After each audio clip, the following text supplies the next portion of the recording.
ఇది తాడు వేస్తుంది, వేసి కూడా ఏం లాభం లేదు. సో గాలికి బాగా ఇబ్బంది అవుతుంది అని చెప్పేసి వాళ్ళు ఇంకా దిగలేదు.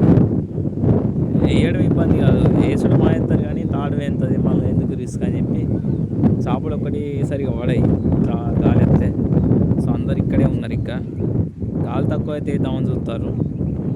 ఇక ఏం చెప్తాయి అలా బతుకులు పడవడా, ఇక లేకపోతే కష్టమే. ఏ రాత్రైనా మంచిగా వేద్దామని చూస్తారు కానీ ఇంకా రాత్రైనా కొంచెం గాలి ఎక్కువ వస్తుంది కదా, ఏ కష్టమే.